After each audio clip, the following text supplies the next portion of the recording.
All right, everybody. So this is my dad, Tom, and he is all the way in Camas, Washington, which is just a couple miles away from where we're at right now.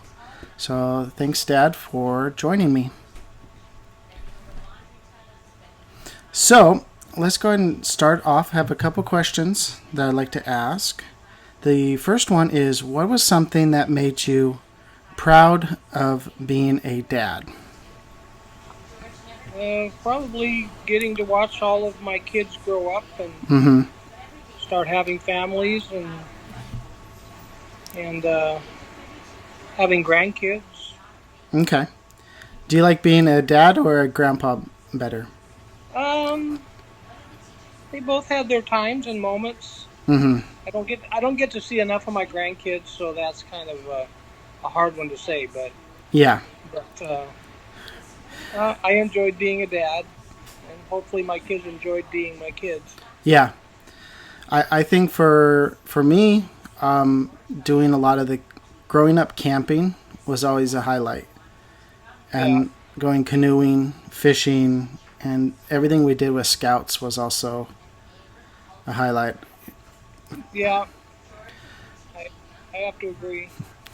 So for everyone watching, one of the things my dad was, he was also our scoutmaster for the Boy Scout troop that I was a part of. So me and my brother were part of the same Boy Scout troop, and he was the scoutmaster. So we had lots of hikes and camping trips and all kinds of fun adventures together um, with our troop. So number two, was there a lesson that your dad taught you that has stuck with you? Oh, probably the one that sticks with me the most is always be on time and early if possible. Yeah. Okay. Um, that and he always encouraged us to be hard workers, but I think the punctuality is probably the thing that Mm-hmm. I got the most growing up. Okay. That's probably where I get it from. Yeah, I think so. I was like, I remember, like, who was it? I think John Tarter had something on his wall that said, if you're early, you're on time. If you're on time, you're late. If you're late, you're Yeah, dead. So that was something that always stuck with me. That I was, that I think yeah, is a good thing for anybody. You know, don't try to yeah. plan on being early. So It's good, but you have to learn that you can't make everybody be that way. that is true. That's true. So, what is your favorite hobby and why? Um, well, my favorite hobby is wood carving Okay. or woodworking, and I think I just started it when I was a young boy. My mom and dad got me a carving set, and I started using it. Mm-hmm. So I've been carving for probably 45 years. Okay. Now, was Grandpa a carver as well, or did he just more do like woodworking? No, he was the only carving that he ever did when I was growing up is he did some whittling, Okay. and I think one of the things that got me started was a Christmas ornament that he made that was a ball in a cage. All right. So similar to some of the walking sticks that I've made, Okay. but he it was a part of a broken flagging paddle that he was working with that got broken, and he took the piece of the broken piece of the handle and carved the ornament out of it, and Awesome. it hung on our trees for years. That's awesome. Love to see a picture of that someday. I don't know if there's one floating around. I don't know if there ever was one, and it got lost somewhere. I don't know where it's at. Okay. Cool. So, lastly, what is one tip that you would give to other dads? Well, that's kind of a hard one to pull just one tip. Yeah. Um, Well, I mean, a couple I if you think have a few. well, I think loving your family, Okay. and only after loving the Lord, Mm-hmm. because I think one has to happen before the other one can truly happen. Yeah, that's true. And being available as much as possible. I know that dads aren't always completely available, but Yeah. try to be as available as much as possible. Yep, that's true. It's also, I think, having those special moments with your kids, like going on a camping trip or, doing those activities that help them feel connected to you as a dad is also helpful. Oh yeah, yeah. Well, and it always makes it easy when they enjoy what you enjoy, and I think that's finding those parts of our children's interests is probably the hardest thing, but Yeah. the most rewarding. Yeah, that's great. Yeah, so my dad has done a lot of like wood toys for all of his grandkids, and my kids absolutely loved getting those. And he's done airplanes and it's an ironing board and iron, and I'm trying to think of some cars. And so he's done some really cool things with woodworking, and it's really cool to see. So, also, he's also done what was it? How many canoes have you made? Well, I've been involved in building 5. 5? Okay. Canoes. Yeah.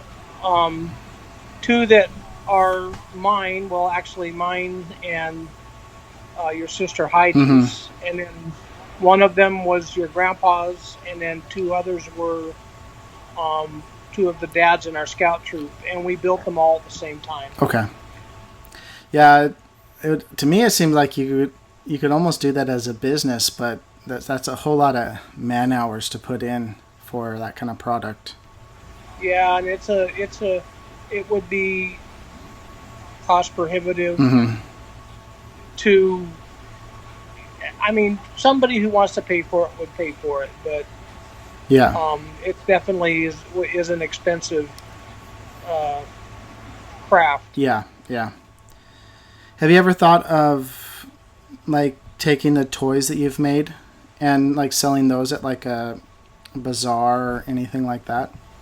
Not really. I like doing those for specific purposes. Okay. I have toyed around with maybe doing walking sticks. That would probably be a little bit more fathomable thing. And other small woodworking projects, but yeah. Okay. Awesome. Well, thank you so much for taking a few minutes out of your day and joining me. And we'll talk to you later. Sounds good. All right. Bye. Hi, everyone. I'm Carolyn, and I'm talking to my dad. Hi, Dad. This is Steve Pratt, and I'm gonna ask you some questions, Dad, about being a dad. So my first question to you is, what has been your proudest moment as a dad? I think my proudest moment has been every time my daughters have gotten married. That's my proudest moment. And anytime my children get married and find their mate, it's a proud moment. So that's the proudest moment. When I get to dance with my daughters and my daughter-in-law, that's a very The father-daughter dance is really important to you then? Yes. Yeah. It's very important to me as well. I remember our waltz to Cinderella, I think, by Stephen Curtis Chapman. So I don't remember songs, so it's pretty important if I can remember exactly what we danced to. I just remember that somehow your breasts had malfunctioned and your feet were connected with the but we just kept dancing and it all worked out fine. Yep, we got through it. So, what's a lesson that Grandpa taught you that you will never forget? It's really kind of funny, but every time I mow the grass, It's something that my grandpa taught me. He, t- It's how to mow the grass. he taught you how to physically mow it and get straight Right. lines and All I do is remember every time I'm mowing. And it actually works with a lot of things, like how you paint. mm-hmm. It's kind of the same pattern. So it just reminds me of that time where you taught me how to mow a lawn. Yeah. Grandpa was pretty handy with his hands too. Like I remember him making a lot of wooden objects in his garage.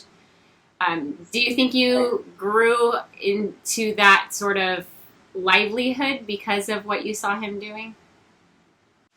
No, I think it was because I had a desire and I had a natural knack. It was just part of the craft heritage. In fact, when I was young, my dad had a shop, and we were allowed in the shop, so we didn't know what he did.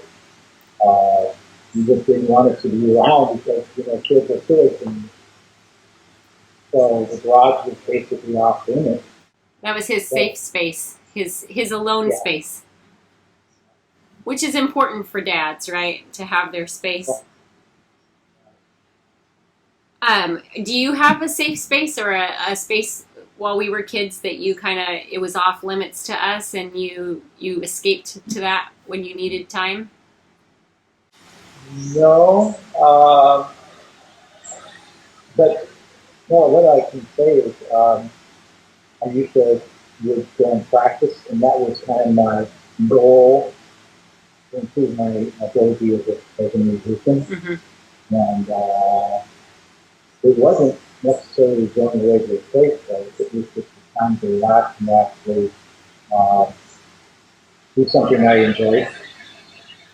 So with all your kids, it was really, I enjoyed new kids. I enjoyed having the household full. In fact, Yeah. it's kind of hard to not have full here at the house. So I just enjoyed that with two kids, and so I think that's one of the questions you was going to ask me the last. I don't know if the last, but what I wish I knew before is how it feels like, what it's going to feel like when all the kids have left the nest. Mm. And I guess I always feel young, want to always I'm enjoying the grandkids now, the little ones, the little babies and stuff like that. Yeah. Yeah. Kind of wish I never had to move out of that. Kind of like Peter Pan, where he goes, has that place where he never goes up. Right. It's probably been hard as we've grown up and married and moved on and been less less time at home and. But then again, it's good to know that kids are enjoying moving on with life, because we have yours. You need to be adults. You need to, there's that time that goes forward. Yeah. Move on. Yeah. I remember, this is going back to you saying your alone space was that time to practice piano. I remember being back in the house in Seattle and laying underneath the grand piano while you practice, kind of under your feet. I'm pretty sure at some point I was bugging you, but I don't remember ever being shooed away from the piano, like I've done with my own kids as I'm trying to practice, and somebody's trying to add some high notes and some low notes, and I'm like, just let me practice. I don't remember that. No, I don't think you kids did that. I think you kids enjoyed just being there.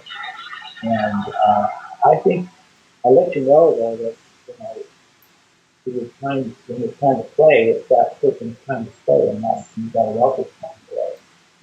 And yeah. You must have had really good parameters, because I can't get my kids to listen to me. No, you will not do this. But if we just listened to you playing instead of joining. Well, mother is a pretty good. I call her the general. The We have general. things. We have things. Yeah, to other people, I don't call her that, but to other people, I say she's the general. She's the hub of the wheel, and that's how things work. She was the one that kept things in an orderly fashion, and this is what needs to be done. So I would just say, okay, how far do I need to go? So, other than playing piano, what do you do to relax or to have fun? Well, right now it's just I go into the apartment, we call the apartment, and I just sit down and watch movies, just, you know, just to do that. Actually, I've been lately coming in and like on Sundays and playing the piano. I've got some popular classical stuff that I'm playing, and so I enjoy that. In fact, I'll play until my hand starts to hurt because I'm playing so long. But it's kind of nice that I haven't lost the ability. Of course, you haven't lost Yeah. the ability. And my hopes are in the future to actually do some uh, paintings. In fact, Elizabeth gave me a couple of years ago some painting materials, and I would love to actually have time to uh, do some drawings and some paintings and stuff like that. And you did sketches when you were younger. I remember seeing some of those. And every once in a while on vacations, you'd pick up paper and pencil. Yeah, That. yeah.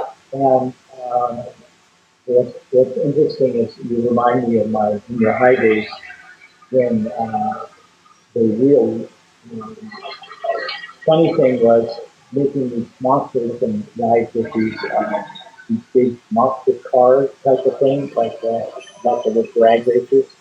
I used to draw these monsters that were driving these fiction cars and stuff like that. And it was kind of like a Mad magazine. If you ever look at that, see what it was like. But I did a lot of, when I was in junior high, I did a lot of oil painting when I was in high school.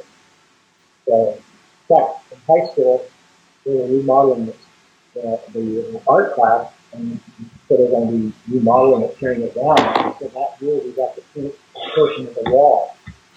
So when you walk into the art class, this big 10-foot ceiling with walls all the way around it had all our art on the wall. It was like it was just really, it was like a collage of just different stuff. Wow. It was really interesting. All right, tell whoever's pounding on your side to be quiet. He's taking that recording. Recording studio here. You're supposed to be quiet on that end. It's probably Ben, isn't it? No, it's Andrew. He just It's walked Andrew. in. He's been working 12. Yeah, he's been working 12 hours a day, 4 days a week. Little brother Andrew, we're doing an interview. He's my workhorse. I didn't get to say how he was last night because we had 90-degree weather yesterday in his house. I guess he's alive, so he's got a little bit of a suntan on the backside of his neck. Oh. Well, I hope to see some of your art as you take more time to let that hobby kind of grow and flourish. I know of one other gentleman that I met at our church who retired as a firefighter and has gone full-fledged into painting and the art scene, and he's doing fantastic. So I can imagine what you could do as well. So Yeah, it's just a matter of breaking from, like in this remodel, it's just like it's an all remodel. In fact, I was telling your husband, I went out and made 4 feet tall grass that took 3 hours of the garden and realized how that I hadn't been doing that for 3 years. Another, and usually you know how massive our garden is. So trying to break away from the 12 hours a day. yes. So I see some of your work behind you. Not a lot of it's in the camera view, but I see a tad bit of the fireplace that you've put in. I know you guys have spent a lot of time on this remodel. It's been over a year, right? Oh, it's been almost 3 years. 3 years? When you Yes, started the project? 3 years ago, May, we started digging underneath. And then the following spring, we were actually starting on the lower level of the second story. Mm-hmm. And by September, we had a roof on that following September. And then we started this the next spring on what I'm in right now, which is the kitchen, or we call it the great room. And that's what you're sitting in now, is the great room. Right. But now I'm working underneath the upstairs because we built over the boys' room. And so now it's been gutted and it's been reframed and wires in, and I'm butting into rocking it so that it's going to be done here and hopefully in the next 2 months. The next few months. So, do you have an end in sight? Do you know about how many more months it's going to take to finish the project? I never really do that to myself because I put a time limit and it makes me do things beyond what I'm having to really reel myself in and just relax. Yeah. Like the process because I get really tired. Right. I'm really pushing it.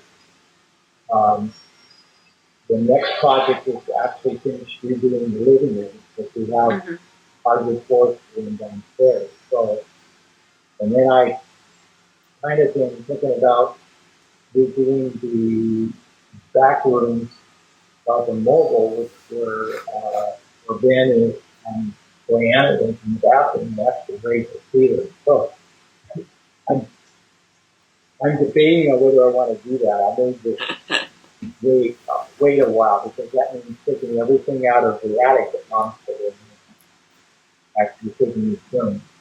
So. Well, I know that however long it takes you and whatever you have to do to finish it, it's going to look absolutely gorgeous, and I can't wait to get home to see it next year. So, you. Oh yeah, yeah. And there's plenty of room. Joel, Jack, told me last Sunday when they were here, he'd like to come in here because it's like a lodge. Great room is like a lodge. You remember when we went up to Shaw Island? Yes. Kids, and that big, huge yes. place where you could actually ride your bike and bikes around the. It had like this vaulted ceiling, and you could go upstairs, and there was like, they even had beds like on the balcony area, and then little rooms off of the balcony. Like, I don't know how many people could sleep in that place, but we weren't using all the beds. That was for sure. And we were up there because you had a roofing job, right? Were you roofing that building or a building close by? We were building other buildings, other lower buildings. You know what I remember best about that trip as a kid? And I must have been like, what, 5 at the time? 6? I don't know. Pretty young. Christy and I found little tiny seashells along that barrier wall when the water was out. And I mean, itty bitty seashells. They must have been itty bitty because my little fingers, I was picking them up and they were tiny in my hand. So. Remember, Christy, the water came right up to the building, and earlier before it, the rope thing, she could jump out the window and swing down to where the water was. Well, when she went to jump out later in the day, the water came in, and she went up to her waist. Yep, she got wet in the water. She was totally shocked to see that. The water is really. Yep, the tide had come in. Well, Dad, I want to thank you for being my dad, and I'm missing being there with you this Father's Day, but we totally love you so much, and it was great chatting with you, getting to know you a little bit more. So, everyone, my dad.